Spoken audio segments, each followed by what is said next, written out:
সুপ্রিয় দর্শকবৃন্দ, আসসালামু আলাইকুম রহমতুল্লাহি ওয়া বারাকাতুহু। প্রীতীয় শুভেচ্ছা নেবেন, আশা করি সকলেই ভালো আছেন। মোহাম্মদ অলিউল্লাহ ইসলামী আন্দোলন বাংলাদেশের প্রার্থী, যিনি বরগুনা ১ আমতলী তালতলী আসন থেকে নির্বাচিত হয়ে একরকম ইতিহাস গড়েছেন। সেটি কিভাবে?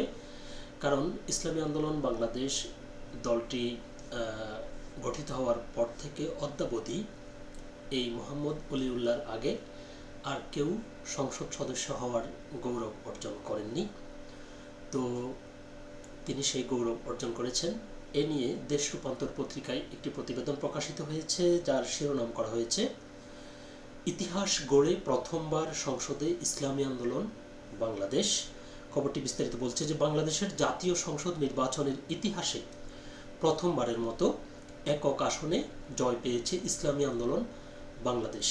দলটির মনোনীত প্রার্থী মোহাম্মদ অলিউল্লাহ বরগুনা ১ আমতলী তালতলী আসনে বেসরকারিভাবে সংসদ সদস্য নির্বাচিত হয়েছেন। তিনি তার নিকটতম প্রতিদ্বন্দ্বী বিএনপির নজরুল ইসলাম মোল্লাকে ৪,১৭৫ ভোটের ব্যবধানে পরাজিত করেন। বৃহস্পতিবার ১২ ফেব্রুয়ারি রাতে বেসরকারিভাবে প্রকাশিত ফলাফল অনুযায়ী অলিউল্লাহ পেয়েছেন ১,৩৮,৫১২ ভোট। অপরদিকে ধানের শীষ প্রতীকের প্রার্থী ও জেলা বিএনপির আহ্বায়ক নজরুল ইসলাম মোল্লা পেয়েছেন ১,৩৪,৩৩৬ ভোট। হাতপাখা প্রতীকে নির্বাচন করা অলিউল্লাহর এই জয় ইসলামী আন্দোলনের জন্য ঐতিহাসিক সাফল্য হিসেবে দেখা হচ্ছে। উল্লেখ্য, এর আগে গত ১৬ জানুয়ারি জামায়াতে ইসলামী নেতৃত্বাধীন ১১ দলীয় নির্বাচনী ঐক্য থেকে বেরিয়ে আসে বাংলাদেশ ইসলামী আন্দোলন। দলটি পৃথকভাবে ২৬৮ আসনে নির্বাচনে অংশ নেয়। একমাত্র বরগুনায় এই অভূতপূর্ব সাফল্য অর্জন করে। নবনির্বাচিত এই সংসদ সদস্য বলেন, বরগুনার জনগণ এখন আমার জিম্মাদার। তাদের দেওয়া দায়িত্ব একটি আমানত। কিভাবে তাদের মনোবাসনা পূরণ করব, কিভাবে এলাকার উন্নয়ন করব, সেই বিষয়টি নিয়েই আমি বেশি চিন্তিত। তিনি আরও বলেন, কেউ যদি ক্ষমতার চেয়ারে বসে সে যেন আগুনের চাদর গায়ে দিল। কারণ আমি মনে করি জনগণ যদি কষ্ট পায় সেই কষ্টটা আমার এবং আল্লাহর কাছে জবাবদিহি করতে হবে। খুবই চমৎকার কথা বলেছেন। এবং বলতে গেলে ইসলামী আন্দোলন এই যে এককভাবে নির্বাচন করেছে, এই যে ইসলামী আন্দোলনের যে প্রার্থী তিনি কিন্তু বিএনপির যে প্রার্থী তার সাথে তিনি লড়াই করেছেন, যারা সরকার গঠন করেছে।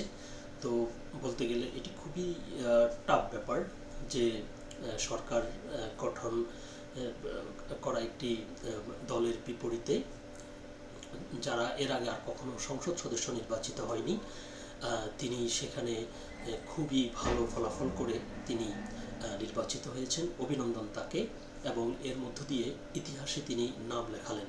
ভবিষ্যতে হয়তো পরবর্তীতে ইসলামী আন্দোলন বাংলাদেশের আরও সংসদ সদস্য নির্বাচিত হবে, কিন্তু মোহাম্মদ অলিউল্লাহ সবার থেকে তিনি আলাদা থাকবেন। এজন্যই আলাদা থাকবেন কারণ তিনি ইসলামী আন্দোলন বাংলাদেশের রাজনৈতিক ইতিহাসের প্রথম সংসদ সদস্য। তিনি ইসলামী আন্দোলন বাংলাদেশ এই রাজনৈতিক দলটি যতদিন থাকবে ততদিন মানে অন্যদের নামও থাকবে, তবে ওনার নামটি স্বর্ণাক্ষরে লেখা থাকবে, কারণ উনি ইতিহাস রচনা করেছেন। উনি প্রথম সংসদ সদস্য নির্বাচিত হয়েছেন এই এবং নির্বাচিত হওয়ার পরে তিনি যে প্রতিক্রিয়া দেখিয়েছেন, তিনি যে কথাগুলো বলেছেন, খুবই চমৎকার কথা বলেছেন, খুবই ভালো কথা বলেছেন তিনি। তো দেখা যাক যে পরবর্তীতে যখন শপথ গ্রহণ অনুষ্ঠিত হবে এবং তিনি যখন সংসদে সেখানে বসবেন, তখন তার ভূমিকা এবং আগামী ৫ বছরের জন্য তার যে দায়িত্ব তিনি সেটি কিভাবে পালন করেন সেটি দেখার বিষয়।